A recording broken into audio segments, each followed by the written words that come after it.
Hello everyone, कैसे हो आप सभी। मैं आशा करता हूँ कि आप सभी बहुत अच्छे होंगे और अच्छे से अपनी पढ़ाई कर रहे होंगे। मैं आपका दोस्त आपके लिए लेकर आया हूँ बिल्कुल न्यू अपडेट। जैसे कि आप सभी जानते हैं कि एसएससी जीडी 2024-25 की नई भर्ती के बारे में, जिसके अंदर टोटल 39,481 पद है और इसके फॉर्म 5/9/2024 से 14/10/2024 तक भरे जाने हैं। तो इस वीडियो के अंदर हम बात करेंगे इसकी क्वालिफिकेशन के बारे में कि क्या क्वालिफिकेशन होनी चाहिए, एज के बारे में बात करेंगे कि मिनिमम एज कितनी होगी और मैक्सिमम एज कितनी होगी, और फिर हम हाइट के बारे में बात करेंगे कि कितनी हाइट होनी चाहिए। उसके बाद हम इसके एग्जाम पैटर्न के बारे में बात करेंगे और इसके फिर संपूर्ण सिलेबस के बारे में बात करेंगे। तो वीडियो शुरू करते हैं। सबसे पहले हम क्वालिफिकेशन के बारे में बात कर लेते हैं कि क्या क्वालिफिकेशन होनी चाहिए। तो जो स्टूडेंट एसएससी जीडी 2024-25 का फॉर्म भरना चाहता है वह 10th क्लास पास आउट होना चाहिए। अब बात करते हैं हम एज लिमिट के बारे में कि कितनी एज मिनिमम होनी चाहिए। तो मिनिमम एज 18 साल होनी चाहिए और मैक्सिमम एज 23 साल होनी चाहिए। जो स्टूडेंट ओबीसी कैटेगरी से बिलोंग करते हैं उनको 3 साल का एज रिलैक्सेशन मिलता है, और जो स्टूडेंट एससी वे एसटी कैटेगरी से बिलोंग करते हैं उनको 5 साल का एज रिलैक्सेशन मिलता है। ठीक है। अब बात करते हैं हम इसके फिजिकल स्टैंडर्ड के बारे में कि क्या रहेगा फिजिकल स्टैंडर्ड। सबसे पहले हम मेल के बारे में बात करेंगे कि मेल के लिए फिजिकल स्टैंडर्ड क्या रहेगा। जो मेल जनरल कैटेगरी ओबीसी वे एससी से बिलोंग करते हैं उनके लिए हाइट रहेगी 170 सेंटीमीटर और चेस्ट नॉर्मल 80 सेंटीमीटर और फुलाने के बाद 85 सेंटीमीटर होनी चाहिए। रनिंग के बारे में बात करते हैं। रनिंग के बारे में हम बात करेंगे कि 5 किलोमीटर रनिंग करनी है आपको 24 मिनट में। अब बात करते हैं हम जो मेल एसटी कैटेगरी से बिलोंग करते हैं उनके लिए हाइट कितनी होनी चाहिए, तो 162.5 सेंटीमीटर होगी और चेस्ट नॉर्मल 76 सेंटीमीटर और फुलाने के बाद 80 सेंटीमीटर होनी चाहिए। रनिंग सेम ही रहेगी 5 किलोमीटर 24 मिनट में। अब बात करते हैं हम फीमेल के फिजिकल स्टैंडर्ड के बारे में। तो जो फीमेल जनरल कैटेगरी ओबीसी वे एससी से बिलोंग करती है उनके लिए जो हाइट रहेगी वो 157 सेंटीमीटर रहेगी और जो रनिंग होगी वो 1.6 किलोमीटर 8.5 मिनट में कंप्लीट करनी है।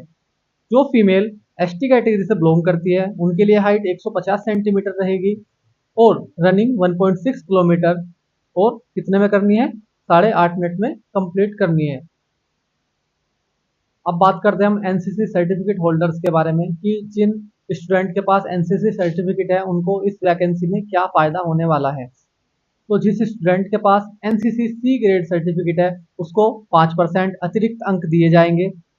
जिस स्टूडेंट के पास एनसीसी बी ग्रेड सर्टिफिकेट है उसको 3% अतिरिक्त मार्क्स दिए जाएंगे और जिस स्टूडेंट के पास एनसीसी ए ग्रेड सर्टिफिकेट है उसको 2% अतिरिक्त अंक दिए जाएंगे। अब बात करते हैं हम इसके एग्जाम पैटर्न के बारे में कि एग्जाम पैटर्न किस प्रकार से रहेगा। इसके अंदर टोटल 4 सब्जेक्ट रहेंगे जो कि 20-20 क्वेश्चन आएंगे और 40-40 नंबर के होंगे। सबसे पहले हम बात करते हैं जो हमारा पहला सब्जेक्ट है वह है हमारा जनरल इंटेलिजेंसी एंड रीजनिंग, जिसके 20 क्वेश्चन आएंगे जो कि 40 नंबर के होंगे।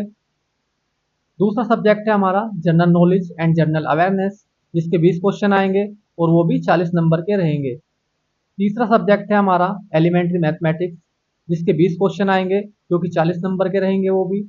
और जो हमारा चौथा सब्जेक्ट है वह है हमारा इंग्लिश या हिंदी, इन दोनों में से आप कोई एक चूज करेंगे, उसके भी 20 क्वेश्चन आएंगे 40 नंबर के आएंगे।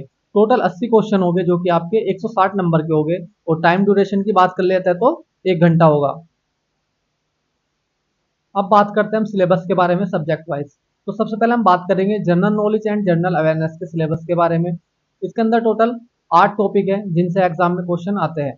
पहला टॉपिक है हमारा स्पोर्ट्स, दूसरा टॉपिक है हमारा हिस्ट्री, तीसरा टॉपिक है हमारा कल्चर, चौथा टॉपिक है हमारा ज्योग्राफी, पांचवा टॉपिक है हमारा इकोनॉमिक्स, छठा टॉपिक है हमारा जर्नल पॉलिटी, सातवां टॉपिक है हमारा इंडियन कॉन्स्टिट्यूशन और आठवां टॉपिक है हमारा साइंटिफिक रिसर्च। तो total general knowledge and general awareness के ये 8 टॉपिक है जिनसे एग्जाम में क्वेश्चन बनते हैं। अब बात करते हैं हम मैथमेटिक्स के सिलेबस के बारे में कि मैथमेटिक्स के अंदर किन किन टॉपिक से क्वेश्चन आते हैं। तो मैथमेटिक्स के अंदर टोटल 12 टॉपिक है जिनसे एग्जाम में क्वेश्चन बनते हैं। पहला टॉपिक है हमारा नंबर सिस्टम, दूसरा टॉपिक है हमारा कंप्यूटेशन ऑफ होल नंबर्स, तीसरा टॉपिक है हमारा decimal and fraction and relationship between numbers, चौथा टॉपिक है हमारा फंडामेंटल अर्थमेटिकल ऑपरेशंस, पांचवा टॉपिक है हमारा रेशियो एंड प्रपोर्शन। छठा टॉपिक है हमारा परसेंटेज। सातवां टॉपिक है हमारा एवरेज। आठवां टॉपिक है हमारा इंटरेस्ट। इसके अंदर भी दो टॉपिक होते हैं, एक होता है हमारा SI और दूसरा टॉपिक है होता है हमारा CI, मतलब सिंपल इंटरेस्ट और कंपाउंड इंटरेस्ट। उसके बाद नौवा टॉपिक है हमारा प्रॉफिट एंड लॉस। दसवां टॉपिक है हमारा डिस्काउंट। ग्यारहवा टॉपिक है हमारा मेंसुरेशन। बारहवा टॉपिक है हमारा टाइम एंड डिस्टेंस। अब बात करते हैं हम जनरल इंटेलिजेंसी एंड रीजनिंग के बारे में कि इसके अंदर किन किन टॉपिक से क्वेश्चन आते हैं। तो रीजनिंग के अंदर टोटल 13 टॉपिक है जिनसे एग्जाम में क्वेश्चन बनते हैं। पहला टॉपिक है हमारा अर्थमेटिक नंबर सीरीज। दूसरा टॉपिक है हमारा रिलेशनशिप कॉन्सेप्ट। तीसरा टॉपिक है हमारा सिमिलरिटीज एंड डिफरेंसेस। चौथा टॉपिक है हमारा स्पेशल विजुअलाइजेशन। पांचवा टॉपिक है हमारा अर्थमेटिकल रीजनिंग। छठा टॉपिक है हमारा फिगर्स क्लासिफिकेशन। सातवां टॉपिक है हमारा स्पेशल ओरिएंटेशन। आठवां टॉपिक है हमारा एनालॉजीज। नौवां टॉपिक है हमारा नॉन वर्बल सीरीज। दसवां टॉपिक है हमारा विजुअल मेमोरी। ग्यारहवां टॉपिक है हमारा डिस्क्रिमिनेशन। बारहवां टॉपिक है हमारा ऑब्जर्वेशन और तेरहवां टॉपिक है हमारा कोडिंग एंड डिकोडिंग। तो टोटल ये 13 टॉपिक है जिनसे रीजनिंग में क्वेश्चन बनते हैं। अब बात करते हैं हम हिंदी या इंग्लिश के सिलेबस के बारे में। सबसे पहले हम बात करेंगे इंग्लिश के सिलेबस के बारे में कि कितने टॉपिक से क्वेश्चन बनते हैं इंग्लिश में। तो इंग्लिश के अंदर टोटल 12 टॉपिक है जिनसे एग्जाम में क्वेश्चन बनते हैं। पहला टॉपिक है हमारा स्पॉट द एरर। दूसरा टॉपिक है हमारा फिल इन द ब्लैंक्स। तीसरा टॉपिक है हमारा सिनोनिम्स एंड एंटोनिम्स। चौथा टॉपिक है हमारा स्पेलिंग्स। पांचवा टॉपिक है हमारा इडियम एंड फ्रेजेस। छठा टॉपिक है हमारा वन वर्ड सब्स्टिट्यूशन। सातवां टॉपिक है हमारा इम्प्रूवमेंट ऑफ सेंटेंस। आठवां टॉपिक है हमारा active passive voice of verb.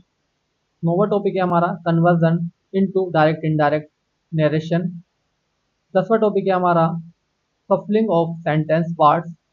ग्यारहवां टॉपिक है हमारा सफलिंग ऑफ सेंटेंस इन पैसेज और बारहवां टॉपिक है हमारा क्लोज पैसेज। तो टोटल ये 12 टॉपिक है इंग्लिश में जिनसे एग्जाम में क्वेश्चन आते हैं।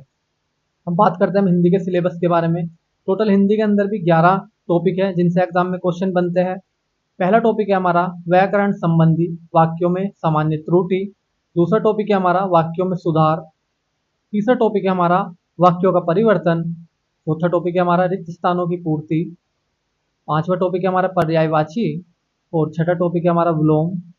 सातवां टॉपिक है हमारा अनेक शब्दों के लिए एक शब्द। आठवां टॉपिक है हमारा मुहावरे और लोकोक्ति। नौवां टॉपिक है हमारा वर्तनी शुद्धि अशुद्धि। दसवां टॉपिक है हमारा अनुच्छेद में रिक्त स्थानों की पूर्ति और 11वां टॉपिक है हमारा साहित्य बोध। तो टोटल ये हिंदी में 11 टॉपिक है जिनसे एग्जाम में क्वेश्चन बनते हैं।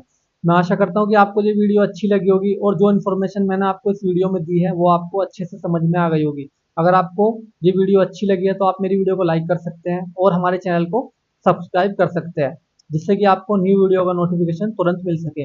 मिलते हैं अगली वीडियो में। धन्यवाद।